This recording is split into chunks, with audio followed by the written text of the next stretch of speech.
was ever in trouble, I was supposed to go to the nearest police officer I could find. I was brutalized and pepper sprayed by the people who were supposed to protect me, right? And so she was so eloquent to be 16, right? But this was a Lincoln High School, right? This is a school that they don't have the police at their football games, right? When they have football games, people just kind of come and go, and there's a lot of people, but for some reason, they're not gang enforcement officers at the gate when the game lets out, pushing people in various directions.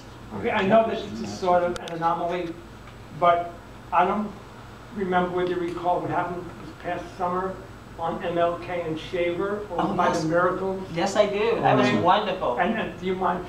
You want me to tell? You mind telling? Sure. No, I don't mind telling at all. So, yes, there's a group called, there's a moms group that they have kids who've been suffering from being over-medicated in our mental health system, and they were organizing a march to Vancouver to join up with the moms in Vancouver, right, to have an event.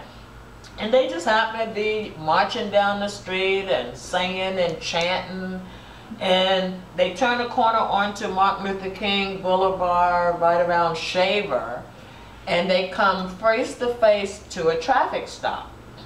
There are 4 African Americans sitting on the sidewalk. There's a brand new Dodge vehicle that one of the gentlemen was driving. They're sitting on a sidewalk. And so Joe Anybody was filming them.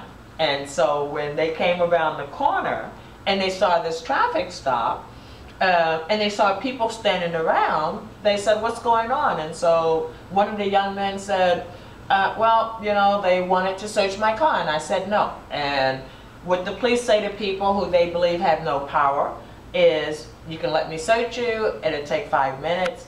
If not, we can tie you up for hours. And that's what they did to this man. They said, he said no. They said, okay, fine. They called out gang enforcement officers. They called out FBI. There were a dozen police officers out doing a traffic stop on Martin Luther King and Shaver. And so, the 4 African Americans, they have them sitting on the sidewalk. They were tearing the car apart. I mean, they're looking, they know 4 black folks in a brand new vehicle driving down MLK, gotta have drugs, right? So they were convinced that they were gonna find something, so they didn't. What was so wonderful about this was not only Joe Anybody was filming the whole thing, was that people in the apartments noticed the traffic stop, and they started coming out as well, and they came out with their cameras and their iPads and their cell phone cameras, and they stood on the sidewalk. Now normally when people encounter a traffic stop, the officers are very aggressive in making you move on. You move on or you're subject to arrest as well, right? There were way too many cameras for them to do that, right? And so it was so wonderful. They, in fact, were there for about 1 hour and 45 minutes. So the young men, I found out later, had the similar experience 2 weeks prior to. And that time, it took them 4 hours in their traffic stop for them to search everything and intimidate them enough so that so that they could complete their task. And so that's what people are experiencing day to day on the street. And most people don't have a worldview that encompasses that. Unless you see it, unless you experience it yourself, you think, well, no, it's like, we pay them. Why would they do that? That doesn't make sense, right? But you know, people become police officers for lots of different reasons.